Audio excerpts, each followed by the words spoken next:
So today I want to talk about what I think is one of the best Pixar movies in recent years, at least on the original side. And I plan to do videos on all of these, even though I did one whole video about about the 2020s run. But yeah, I really like Luca. I think that it's really good. And it has a really simplistic story about just two kids that become friends and explore an Italian Riviera. And befriend an underdog girl.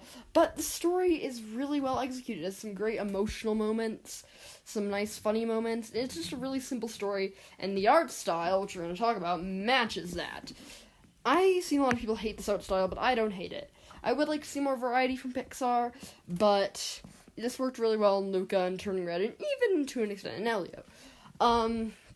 But yeah, this movie is really good. All the characters are great. It's also a super relatable story. It reminds me of a friendship that I've had.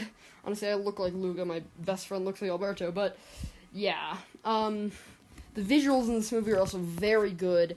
And it's not just the characters. The setting is also very cartoony and simplified. But that works super well because it's just a really nice, heartfelt, very grounded story. And I really, really like that about this movie. That it's just kind of real, and it's about two sea monster boys, but it's still a really nice story, and it can work as a metaphor on so many levels, and just, it has all the components of a great Pixar movie, and it is. All the characters are great. Luca's a very nice and relatable character, and they don't dwell on the underwater elements too much, because they've already done that in, Finding Nemo, but also, it doesn't really matter. This movie's about, finding your place and finding people that accept you, and the whole, sea monster and, the land thing works really well for this story. And, yeah, it's just, this movie is basically perfect. I wouldn't call it perfect, but it is still, a really good movie. The visual stuff in this movie works really well. The conflict and, the villain of Ercole, and just in general, the conflict between Luca and Alberto's friendship when Julia comes into the picture is just really good. Everything about this movie is just, one of the best, everything great about Pixar wrapped in one. It's not my favorite Pixar movie by any means, but it's still a really good one that I revisit a lot.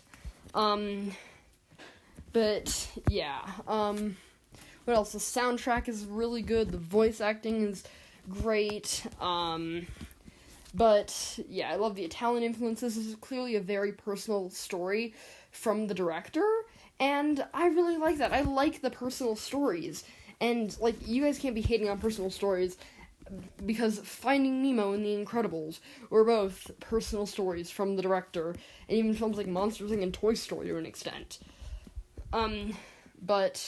Yeah, this movie's a true Pixar, modern-day classic, and I just love everything about it. This movie, just go watch this movie if you haven't. It's really one of the best Pixar films, ever. Not even just in recent years. Its groundedness really works to its favor and feels like something kind of new for Pixar. It's not a big adventure like Finding Nemo or The Incredibles, or even, Ratatouille was also kind of a simple story, but that was still had some pretty high stakes. This movie has pretty low stakes, because the big thing is, not being exposed to sea monsters so they don't get killed, obviously, but, it's really, winning a bike race and standing up to a bully, and, yeah, this also is just super, grounded and it isn't too dramatic, and it just feels, it's a really feel-good movie to watch. It has some pretty good humor as well. This movie is just, really good. Definitely go check it out. The ending's really nice and emotional. Yeah, this movie has some pretty good emotional beats and balances humor and emotion really well. Definitely leaning more on the more lighthearted side, which again feels kind of like a breath of fresh air from your usual, Pixar drama and stuff and such. But yeah, this movie is really good. Go watch it. Pixar Parker out.